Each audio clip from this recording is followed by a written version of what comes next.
Mamshi, it's me, Mama Joy. So ngayon mag-share ako ng another recipe na napaka-simple lang.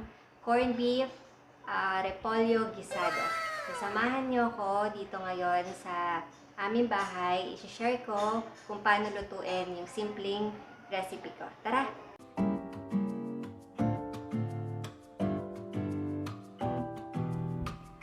So, ito lahat ng mga ingredients natin. Corned beef, repolyo, garlic, onion, pepper, and salt.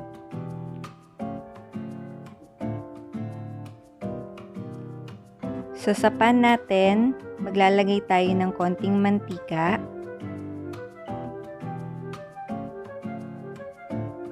So, papainitin lang natin siya. Then, igigisa natin ng garlic.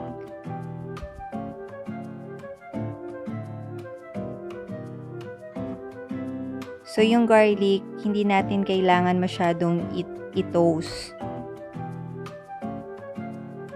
So, then, we put the onion.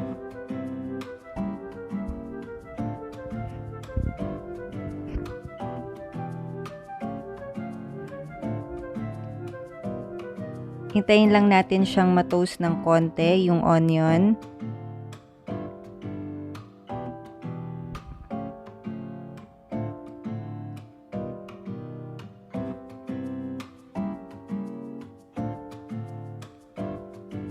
And then, lagay na natin yung corned beef natin sa can. You can buy also corned beef sa market, yung wala sa can. Okay din siya.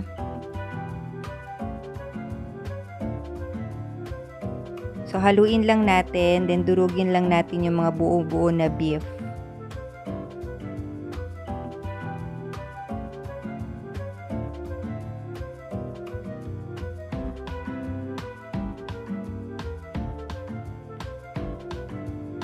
And then, cover lang natin siya ng 1 minute.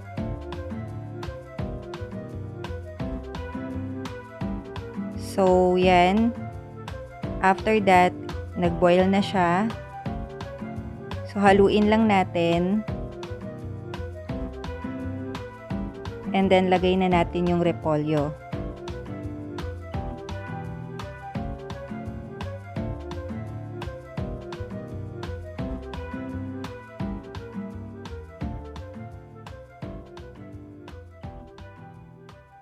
Yan. I-mix lang natin siya mabuti.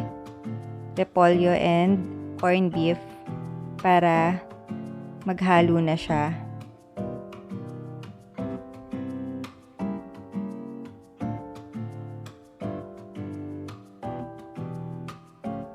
Yan. So, nahalo na natin.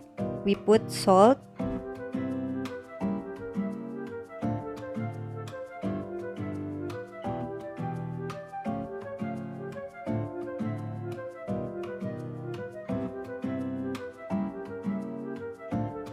And also the pepper.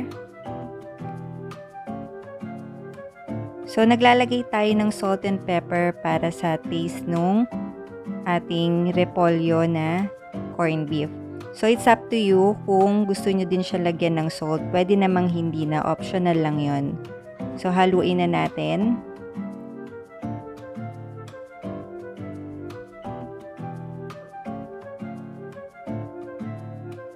So, cover lang natin siya ng 1 minute. Kasi para yung repolyo, hindi masyadong lutong-luto.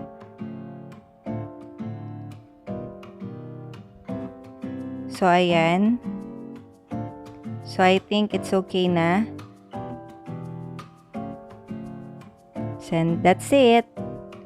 Corned beef, repolyo, guisado. Yan.